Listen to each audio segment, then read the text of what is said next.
ZB9 news కి స్వాగతం. BRS ప్రభుత్వ హయాంలో 4.5 కోట్ల రూపాయలతో గోదార్కన్లోని ఎన్టీఆర్ నగర్ లో మొదలుపెట్టిన ఇంటిగ్రేటెడ్ వెజిటేబుల్ మార్కెట్ ను పూర్తి చేయాలని రామగుండం ఎమ్మెల్యే రాజ్ ఠాకూర్ సమావేశాన్ని తగ్గించుకుంటే మంచిదని రామగుండం మాజీ ఎమ్మెల్యే కోరకంటి చందర్ బీఆర్ఎస్ నాయకులు కౌశిక హరి హితవు పలికారు. కాంగ్రెస్ ప్రభుత్వం పాలనపై 2 ఏళ్ల చార్జ్ షీట్ లో భాగంగా బీఆర్ఎస్ పార్టీ ఆధ్వర్యంలో మంగళవారం గోదార్కని ఎన్టీఆర్ నగర్ సిరి ఫంక్షన్ హాల్ సమీపంలోని ఇంటిగ్రేటెడ్ వెజిటేబుల్ మార్కెట్ స్థలాన్ని సందర్శించారు. ఈ సందర్భంగా వారు మాట్లాడారు. ఈ కార్యక్రమంలో బీఆర్ఎస్ నాయకులు మూల విజయారెడ్డి, కల్వచర్ల కృష్ణవేణి, మారుతి, సంధ్యారెడ్డి, కిరణ్జీ, జట్టివైన ప్రశాంత్, సట్టు శ్రీనివాస్, కోడి రామకృష్ణ తదితరులు పాల్గొన్నారు.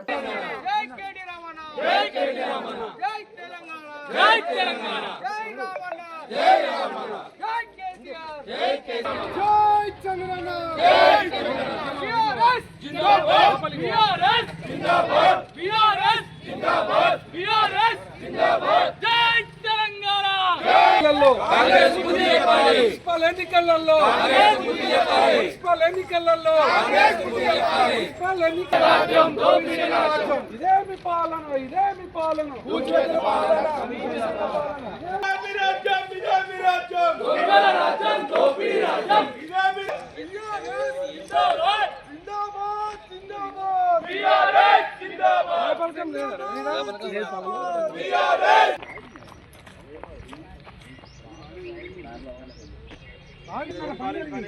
పెద్ద పని ఇది కొంచెం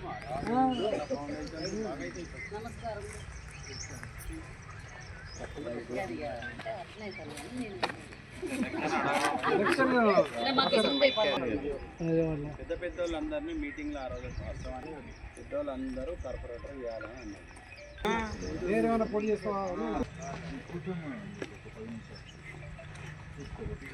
ఇక్కడ అడుగుతాడు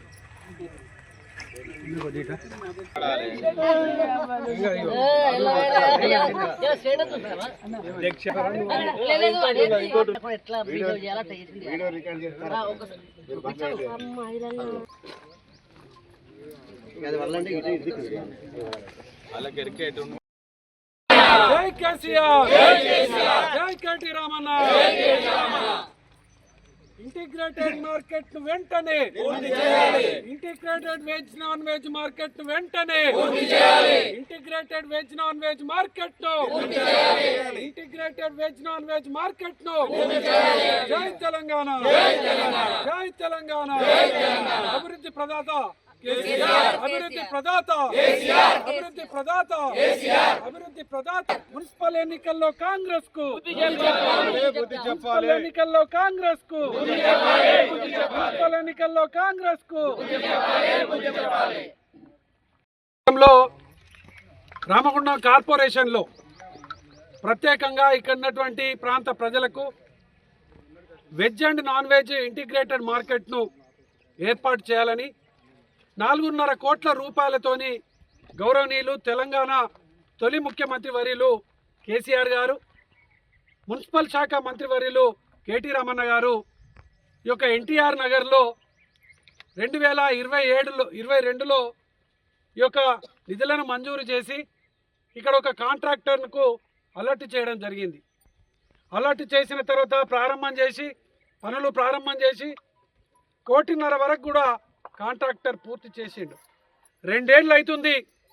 ఇక్కడ గెలిచినటువంటి కాంగ్రెస్ ఎమ్మెల్యే రాజ్ ఠాకూర్ మక్కన్ సింగ్ ఇక్కడ ఉన్నటువంటి ప్రజలకు వెజ్ అండ్ నాన్ వెజ్ మార్కెట్ను ఇంటిగ్రేటెడ్గా, అంటే అందరికీ కూడా అసౌకర్యం కలగకుండా సౌకర్యవంతంగా ఉండాలనేటువంటి గొప్ప సంకల్పంతో నిర్మాణానికి పూనుకొని కొంత భాగం పూర్తయినా కూడా ఈ ప్రాంతం మీద అవగాహన లేనటువంటి నాయకుడు, ఈ ప్రాంతం అభివృద్ధి కావాలని పరితపిస్తుంటే ప్రజలు అడ్డుకున్నటువంటి నాయకుడు రాజ్ ఠాకూర్ మక్కన్ సింగ్ ఇలా దీనివల్ల తేటతెల్లం అయిపోతూ ఉన్నది.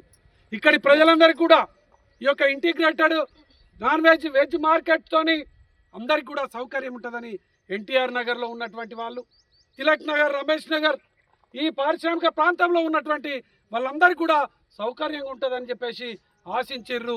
తెలంగాణ ప్రభుత్వం కేసీఆర్ గారు ముఖ్యమంత్రి అయిపోయిన తర్వాత ఈ 2 ఏళ్లలో ఇప్పటి వరకు కూడా ఈ యొక్క పనులను కనీసంగా చూసినటువంటి దాఖలాలు లేవు.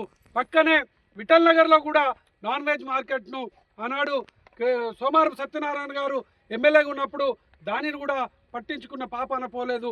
అట్లనే ఇక్కడ పార్కింగ్ కాంప్లెక్స్ను కూడా ఇప్పటి వరకు పట్టించుకోవడం లేదు. కేసీఆర్ గారి నాయకత్వంలో, కేటీ రామన్న గారి నాయకత్వంలో TUFIDC ఫండ్ 100 కోట్ల రూపాయలను మేమే మంజూరు చేసినాం, మేమే నిధులు తెచ్చినాం. ఆ నిధులతోని ఏదైతే కమిషన్ వచ్చేటువంటి పని ప్రజలకు నష్టం కలిగించేటువంటి విధంగా ఉన్న డ్రైనేజీలను తీసేసుడు, ఉన్న లైట్లను తీసేసుడు, ఉన్న మీడియంలో ఉన్నటువంటి డివైడర్లను తొలగించడం, మళ్ళీ వాటిని నిర్మాణం చేసేటువంటి పని మీద ఇలా పూనుకున్నారు ఇక్కడ ఉన్నటువంటి పాలకులు. ఎమ్మెల్యే రాజ్ ఠాకూర్ మక్కన్ సింగ్ ఇప్పటికైనా జ్ఞానోదయం కావాలి మక్కన్ సింగ్ రాజ్ ఠాకూర్కు. ఇక్కడ ఉన్నటువంటి ప్రజలందరూ కూడా రేపు ఎన్నికలలో తిరగబడడానికి సిద్ధంగా ఉన్నారు. మీరు ఓటుకు ఇంటికి వచ్చినా వాడకొచ్చినా మీకు వెయ్యమని చెప్పేసి చెప్పడానికి సిద్ధంగా ఉన్నారు. ఇప్పటికైనా మేము తప్పు చేసినాం, ఇప్పటికైనా మా తప్పును మేము సరిదిద్దుకుంటాం. తప్పకుండా 2500 ఈ నెలనే ఇస్తాం, 4000 రూపాయలు రేపటి నుంచే ఇస్తాం. ఇచ్చి మీరు ఎన్నికలలో ఓటుకు రావాలి.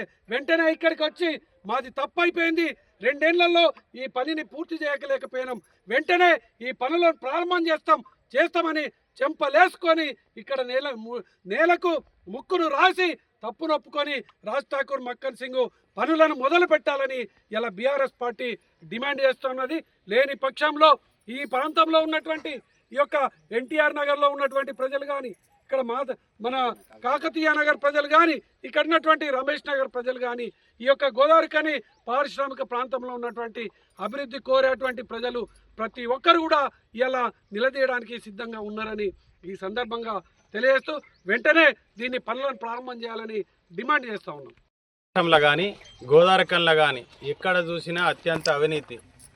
దొంగేనట ఇల్లెక్కి దొంగ అని ఇంకొకరి మీద అరిసినట్టుగా వాళ్ళు చేస్తున్నటువంటి అవినీతి కుంభకోణాలను బయట పెడతా ఉంటే, ఇవాళ మా నాయకుల మీద సిట్ పేరు మీద మిగతా అన్నిటి పేరు మీద ఎంక్వైరీలకు పిలుచుకుంటా టాపిక్ను డైవర్ట్ చేసే పని చేస్తూ ఉన్నారు.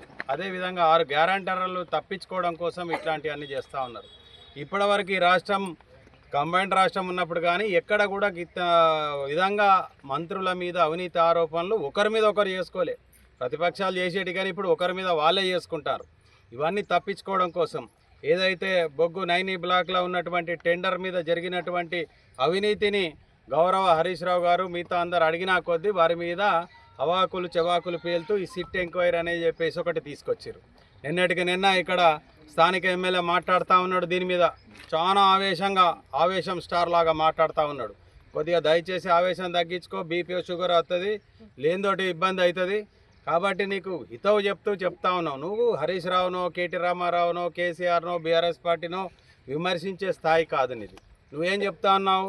దీన్ని మొత్తం బొందలగడ్డగా మార్చినరు, 5 ఇంక్లైన్ తోటి గోదావరికన్ని బొందలగడ్డగా మార్చినరు అని చెప్తా ఉన్నావు.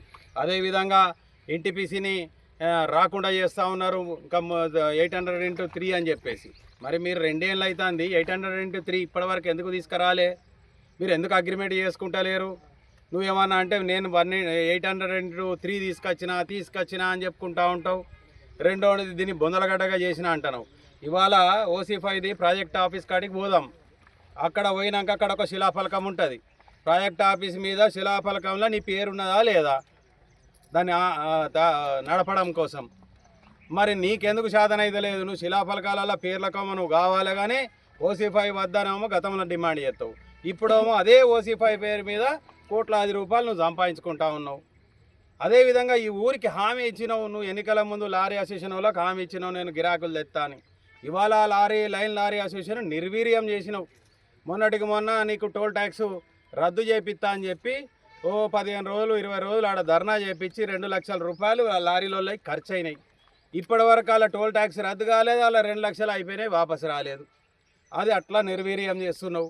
బూడిద లారీలను నిర్వీర్యం చేస్తున్నావు. ఏమన్నా ఇవి మేము అనగానే అక్కడ ఉన్నటువంటి కొంతమంది అవగాహన లేని నాయకులు పోయేసి స్టేట్మెంట్ ఇప్పిస్తావు.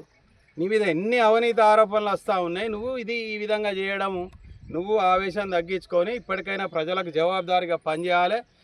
ఏదైతే ఇవాళ ప్రజలందరికీ కూడా ఈ మీడియా ద్వారా మేము రిక్వెస్ట్ చేస్తూ ఉన్నాం, రేపు జరగబోయే స్థానిక ఎన్నికలల్లో మీరు దయచేసి కాంగ్రెస్కి ఎట్టి పరిస్థితుల్లో కూడా ఓటేయొద్దని మేము రిక్వెస్ట్ చేస్తూ ఉన్నాం. ఎందుకు చేయొద్దంటే అత్యంత అవినీతి కాంగ్రెస్ అది. మనకిచ్చిన 6 హామీలు ఇప్పటి వరకు అమలైతలేవు. మీరు దయచేసి మీ ఇంటికి వచ్చినప్పుడు అడగండి కాంగ్రెస్ ఎమ్మెల్యే మక్కాన్ సింగ్ను, వాళ్ళ శ్రీమతిని, వాళ్ళ నాయకులను మీరు అడగండి. ఎన్నికల ముందు ఏం చెప్పిండు, కార్డు పట్టుకొచ్చి అడిగిండు అన్నీ. ఇది ఇస్తాం, అది ఇస్తాం, 2500 ఇస్తాం, స్కూటీ ఇస్తాం, తులం బంగారం ఇస్తాం, నానా రకాల దొంగ హామీలని చెప్పారు. ఇప్పుడు మళ్ళీ వాళ్ళు కార్పొరేటర్ల మీద మన ఇంటి మీదకి వచ్చినప్పుడు ఈ విషయాలు అడగండి, అవినీతిని అడగండి, బూడిదలు తినే పైసలు అడగండి, ఓసీఫై మీద తినే పైసలు అడగండి, కార్మికులకు చేస్తున్న నష్టాన్ని అడగండి. ఇప్పటి వరకు కాంట్రాక్ట్ లేబర్కి ఏ విధమైనటువంటి వేతన సవరణ జరగలేదు. మీరు ఇచ్చినటువంటి హామీ ఎక్కడ అమలైంది? ఏదైతే మన సింగరేణి కార్మికులకు ఇది వస్తలేదు, ఇంకా మన మెడికల్ బోర్డు కూసుంటే సెలెక్షన్ అయితే లేదు. ఇన్ని దుర్మార్గాలు చేసి ఏ ముఖం పెట్టుకొని మీరు వాడలలో వస్తారని నేను అడుగుతా ఉన్నా. ఇవాళ మీరు 50 గుళ్ళు కూలగొట్టిర్రు. ఈ గుళ్ళే కూలగొట్టినోడు మన ఇల్లులు కూలగొట్టుడు లెక్కన 2000 ఇల్లు ఇప్పటికి కూలగొట్టిండు. మరి వీళ్ళని గెలిపిస్తే గుళ్ళు కూలగొట్టుడు నయం, ఇల్లు కూలగొట్టుడు నయం, బూడిద పైసలు సంపాదించుడు నయం, 6 గ్యారెంటీలు మునుగగొట్టుడు నయం అనే సంకేతాన్ని మనం ఇచ్చినట్టు అవుతుంది. కాబట్టి దయచేసి ప్రజలందరూ కూడా మేము ఈ యొక్క ప్రాంతంలో ఇప్పటికి 2 ఏళ్ళకెళ్ళి కాంగ్రెస్ ప్రభుత్వంలో జరుగుతున్న అవినీతిని కానీ, దౌర్జన్యాన్ని కానీ, దోపిడీని కానీ అరికట్టడం కోసం ఇక్కడ ఉన్నటువంటి అందరం కూడా ఈ ఊరికొక మేము సెక్యూరిటీగా పనిచేస్తూ ఉన్నాం. దయచేసి మీరు బీఆర్ఎస్ పార్టీని మేము మీకు అండగా నిలబడతా ఉన్నాం. అట్లాంటి పార్టీని మీరు కాపాడండి, మాకు ఓటేయండి.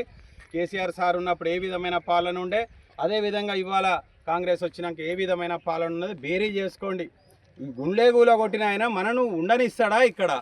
దయచేసి మీరు అందరూ కూడా గమనించాలని చెప్పి మిమ్మల్ని చేతులు ఎత్తి వేడుకుంటా ఉన్నాం. ఒక ఆయన చెప్తాడు